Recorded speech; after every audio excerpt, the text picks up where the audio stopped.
why purebred cattle versus commercial cattle, markets, and lots more. Crew, let's ranch it up. Good day, everyone, and thanks for riding with us on this all-new episode of the Ranch It Up Radio Show. I'm Jeff Tigger Earhart. A big thank you goes out to our partners, RanchChannel.com, the Dry Creek Ranch, Keller Broken Heart Ranch, Seabar K Ranch, Jorgensen Land and Cattle, Transova Genetics, Clear Springs Cattle Company and their annual Bred for Balance sale, Axiota Animal Health bringing us Multimin and Lactopro, the American Gelbvieh Association, Imogene Ingredients bringing us Pharmatan, Westway Feed Products, Medora Boot and Western Wear, Allied Genetic Resources and Allied Feeding Partners, LivestockMarket.com, EquineMarket.com, AuctionTime.com, the Tri-State Livestock News, RFD TV, Wrangler, and this fine radio station. Cow Country News, you know, the cow stuff. Everyone is wondering, how long will solid beef prices last and prices at the meat counter? Well, if last year was any indication of the future, us in the beef business, we're going to be a-smiling. Now, according to Oklahoma State University Extension Livestock Marketing Specialist Daryl Peel, the all-fresh retail beef price for January of this year was $8.15 a pound. That is up 4%, over 4% year over year. All fresh beef retail prices have averaged over 5% higher month over month for the last year, leading to retail all fresh beef prices for the past 12 months at a record average level of $8.27 a pound. Now, per capita beef consumption in 2024 was unexpectedly higher at almost 60 pounds as a result of constant domestic beef production and larger net imports of beef. The combination of increased beef consumption and higher prices, he says, indicate stronger beef demand. Now, Peel went on to say that all fresh retail beef prices continue to increase relative to pork and broiler prices. It is time for our first commercial break. When we come back, this young couple, they chose purebred registered cattle over commercial cattle, and their response makes all the sense in the world.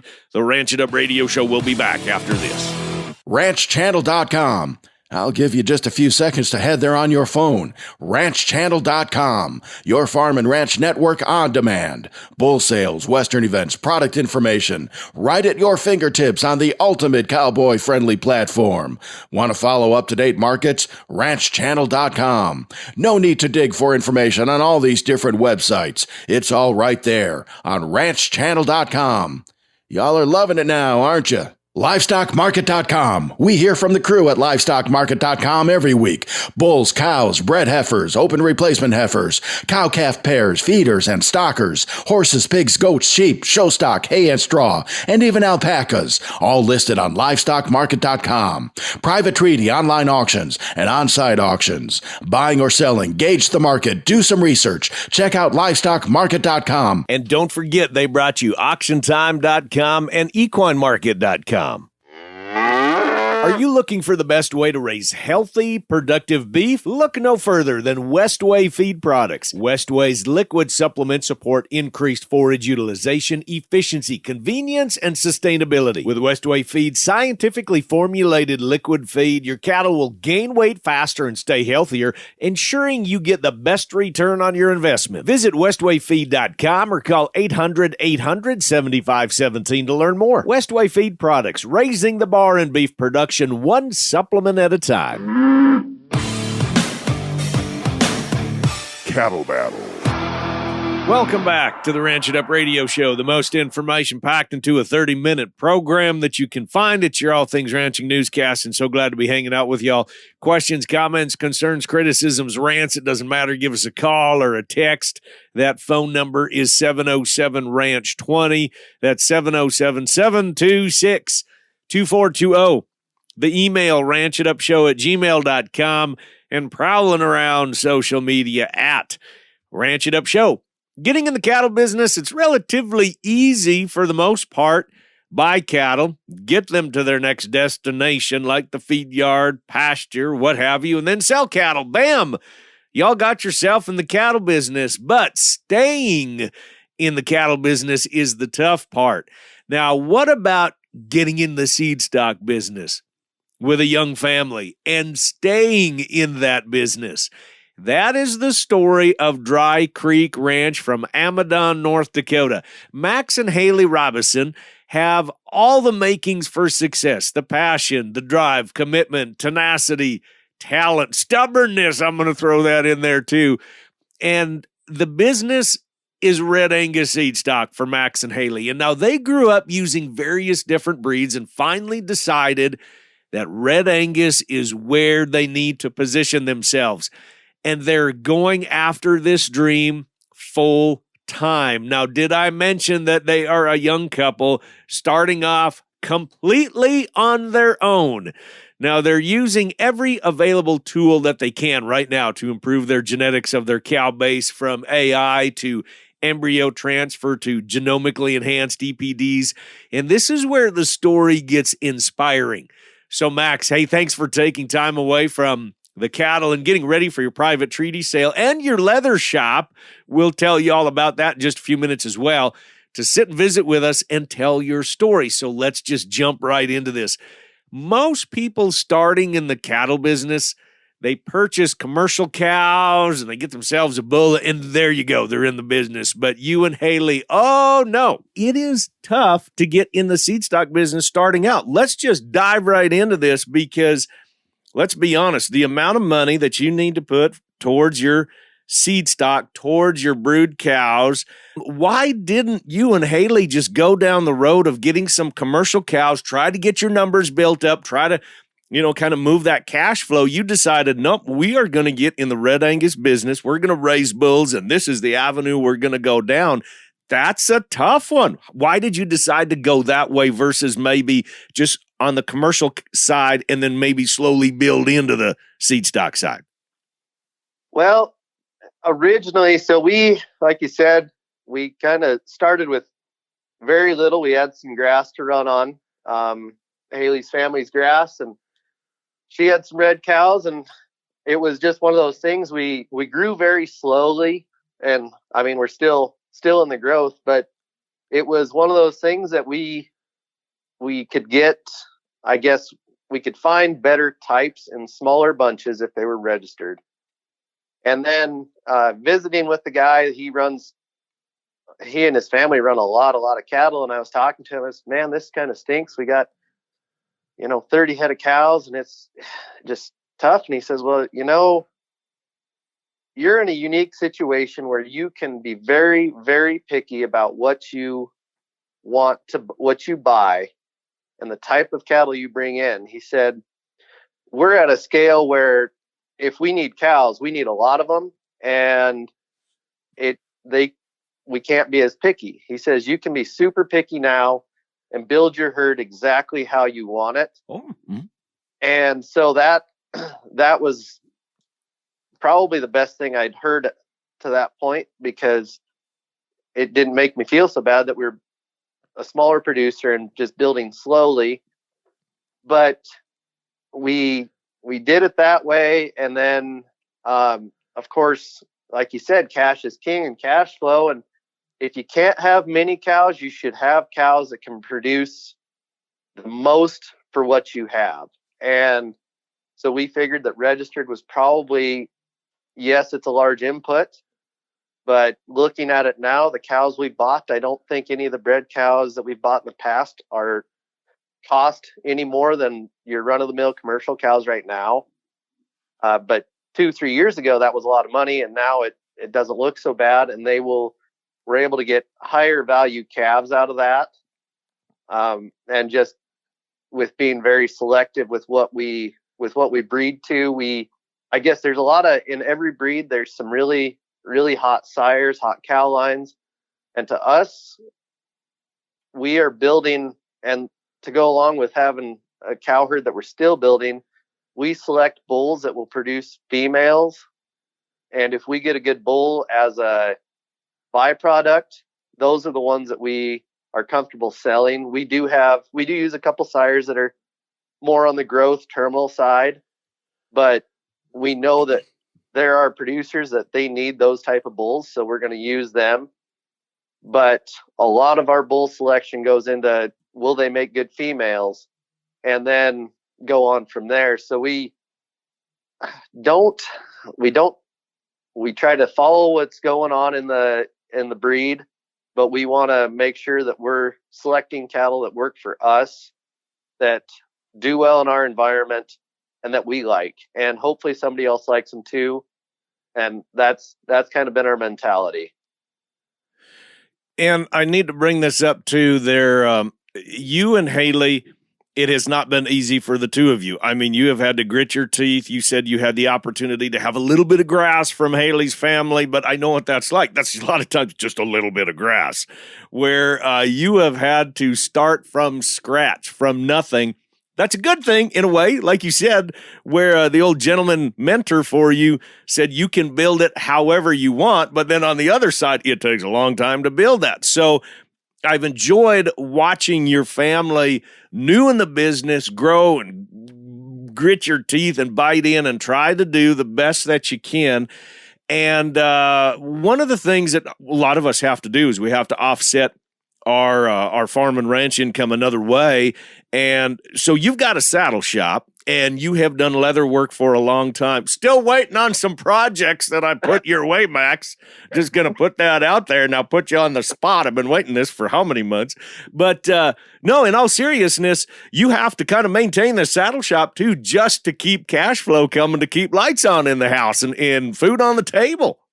And that's I had worked for North Dakota Extension for a few years, and we were to the point where I think it was 3 years ago now, I was sitting in the office and we had a beautiful fall. It was warm weather all the way through, I think up until December. And I was thinking of all the projects that I could be doing at home so that I wouldn't have to make my life easier in the winter.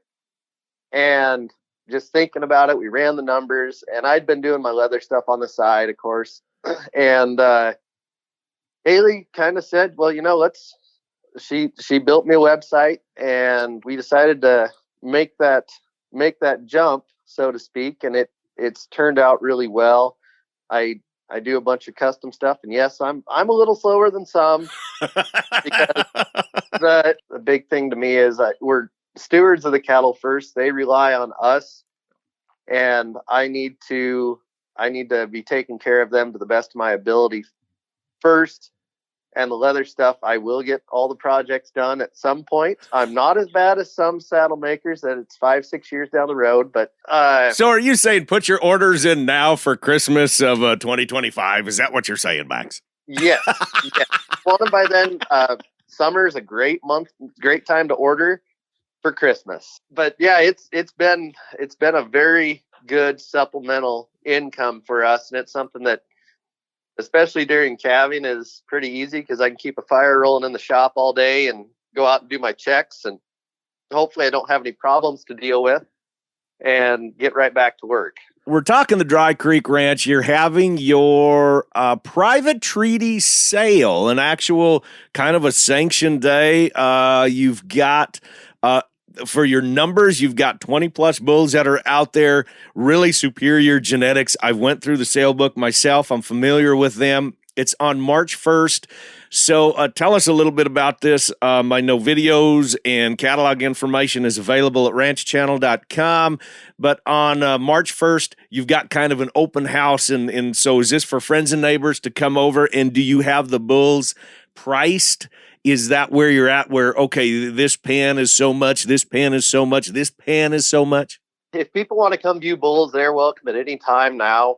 And then on the 1st, we'll start taking if guys want to buy a bull, they can come look at them and get a hold of me at 2:00. That's kind of when the open house starts, and that's when the bulls are open to purchase. I think we'll have them penned up in sire groups, and then we'll have a price sheet for each of the bulls. The last 2 years have been fairly miserable as far as the weather goes, so maybe March 1st will be a little nicer. I'm hoping that we hit about 45 degrees that day, no wind, and the snow's melted off, but we'll see what happens there.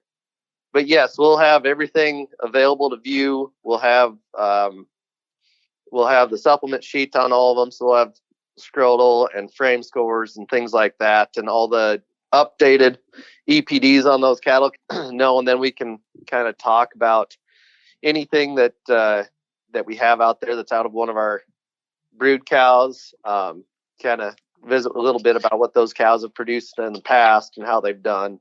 Well, you and Haley are in a unique position just to kind of land the plane where having a private treaty sale, obviously with just some limited numbers, where I know that your goal is eventually to have the production sale environment, and you're doing everything right to be able to eventually get there.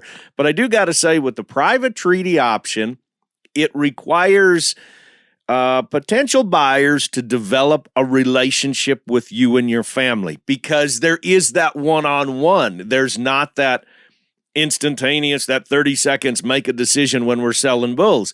So you're in a unique position there, Max, and because you're building your clientele, your customer base, based on a lot of customer service, because there is that one-on-one. You physically are visiting with every single person that may be interested in a bull. And you know what they say, slow is fast and fast is slow. And you're doing everything right to build exactly where you need to go. And having the opportunity just to visit with people one-on-one, I think, is making all the difference in the world. That's what we like the best about it, because a guy can call and on a certain bull, and then I can ask them a little bit about their program, or Haley can, and see exactly what they're after, what they're wanting to develop. And we're able to, maybe this one might work a little better for you, or these other two might fit your scenario a little bit better. But yeah, I like that personal interaction and knowing, I want to learn about the producer's program or the customer's program as much as I can, because I don't want to send them just any bull. I want them to be able to find one that will work the best for their operation, because like you said, it's about building that relationship with your clients. You get to learn a little bit more, and then of course the customer gets to learn how we run things and how we try to develop things, and then they get to determine if that will work for their scenario. Max Robison with the Dry Creek Ranch. Max, thanks so much for sharing your story. Their private treaty sale is coming up March 1st, and their videos, sale book, and all pertinent information can be found on ranchchannel.com. If you have any questions whatsoever, don't hesitate to give Max a call. And yes, his contact information and texting information is readily available at ranchchannel.com. Max, good luck on the upcoming sale. Now it's time for a break. When we come back, we talk current feeder and fat cattle prices, more cattle for sale, and just a lot more of the cow stuff right here on the Ranch It Up Radio Show. Keep it locked. Why not give Gelbvieh and Balancer bulls a try this year? Raise replacement females with added fertility, increased longevity, and greater productivity. Get increased performance, improve feed efficiency, and increase the carcass merit. Maximize crossbreeding with Gelbvieh and Balancer. We run a lot of high milk-producing mama cows in our herd. Mitch Kenobi of Norfolk dealt with scours in his herd. So bad that we sent samples off to South Dakota State and Kansas State. Heard about Pharmatan. As a producer, I know it's our job to limit our inputs, but when it comes to Pharmatan, Dad and I don't blink an eye. It is a must for every calving season. Adding Pharmatan to your livestock's nutrition this fall will rid your new herd of scours in the spring. Go to PharmatanUSA.com. At Allied Genetic Resources, it's all about commercial customer success. We see that charge, we understand that charge, and we're going to use all the tools we can to get there. To maximize heterosis, purchase your next herd sire from an Allied Genetic Resources partner. Just head to AlliedGeneticResources.com. Attention cattle producers. Boost your herd's trace mineral status with Axiota Animal Health's Multi-Min 90. This injectable solution delivers essential trace minerals known to support cattle health and reproduction. Don't settle for less when it comes to your herd health. Trust Axiota Animal Health to keep your cattle in prime condition. Visit your local supplier or veterinarian to learn more about Multi-Min 90. Multi-Min 90, because healthy cattle mean a healthy bottom line.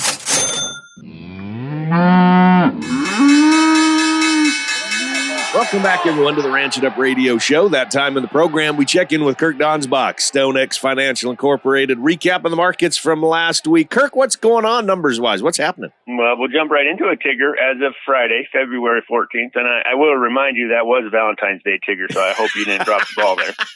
Thanks for the reminder, buddy. March feeder futures closed the week at 267.07.5. That's up $2.25 on the week, with the CME feeder index up 64 cents at 276.23. That left the basis, or the difference, at a positive $9.15.5. All of our spring calf buyers should be paying keen attention to this, looking for the opportunity to hedge, because that basis will narrow one direction or another at some point. So kind of a hedge alert for our true calf buyers this spring. February live cattle closed the week at 197.72.5. That's down $3.10 on the week, with cash trading 203 in the north and the south.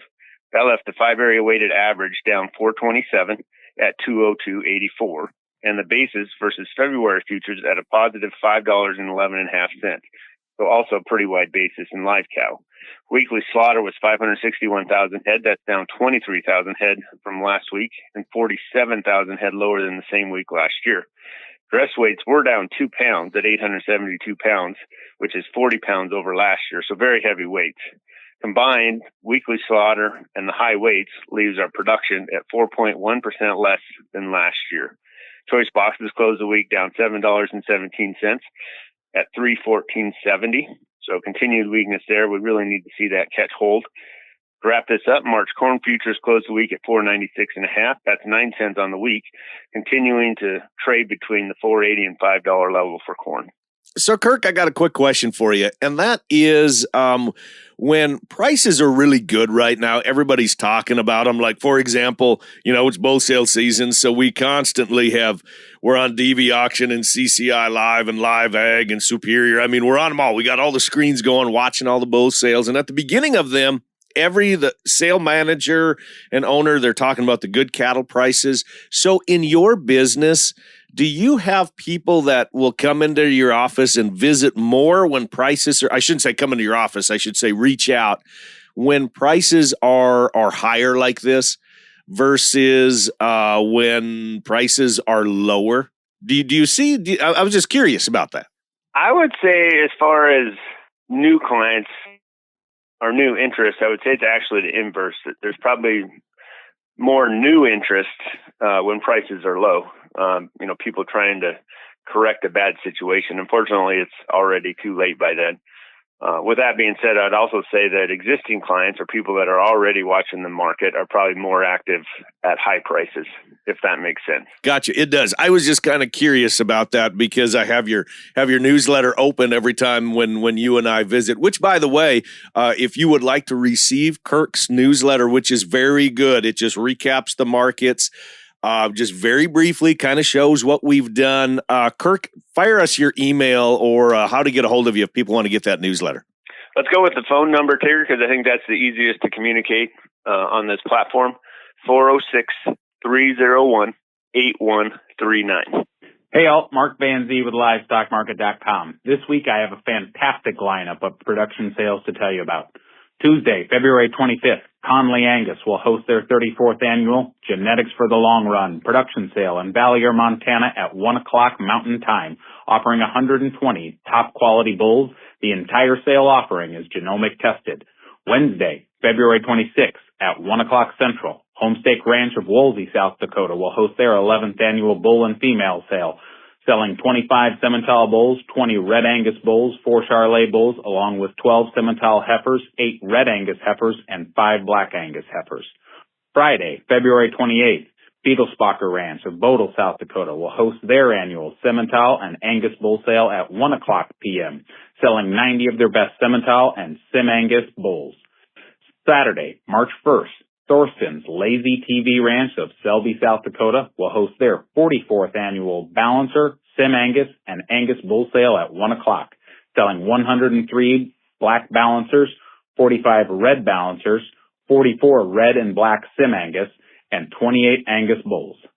Lastly, Tessier Herefords Demand the Brand Bull Sale will be held Saturday, March 1st at 2 o'clock p.m. in Bellefontaine, North Dakota, offering 19 Hereford bulls, 5 heifers, and 35 commercial bred heifers. You can view and bid all these sales and more at livestockmarket.com. Do you have a production sale coming up? Learn more about Livestock Market's easy and affordable online bidding services by visiting livestockmarket.com or give us a call at 844-775-4762 today. And now that's going to wrap it up for today. A big thanks from our crew to yours. Max Robison with the Dry Creek Ranch. Again, their private treaty sale day is coming up fast on March 1st. All their information, videos, sale book, you name it, is available at ranchchannel.com. Shaye Warner with Casual Cattle Conversations, Kirk Donsbach, StoneX Financial Incorporated, and Mark VanZee with livestockmarket.com, equinemarket.com, and auctiontime.com. And now a big thank you goes out to our partners, ranchchannel.com, the Dry Creek Ranch, Wassam Red Angus, Keller Broken Heart Ranch, Jorgensen Land and Cattle, CK Bar Ranch, Transova Genetics, Axiota Animal Health, bringing us Multimin and Lactapro, the American Gelbvieh Association, Imogene Ingredients, bringing us Pharmatan, Westway Feed Products, Medora Boot and Western Wear, Allied Genetic Resources and Allied Feeding Partners, LivestockMarket.com, EquineMarket.com, AuctionTime.com, the Tri-State Livestock News, RFD TV, Wrangler, and this fine radio station and crew. So glad y'all came with us one more time as we ranch it up. Be sure to follow and like us on Facebook at Ranch It Up Show. Our email is ranchitupshow@gmail.com. You can call and you can text 24/7. That phone number is 707-RANCH-20. That's 707-726-2420. Spread the good word and join us again next week where it's always Tigger and Beck approved. Stay ranchy and ranch it up.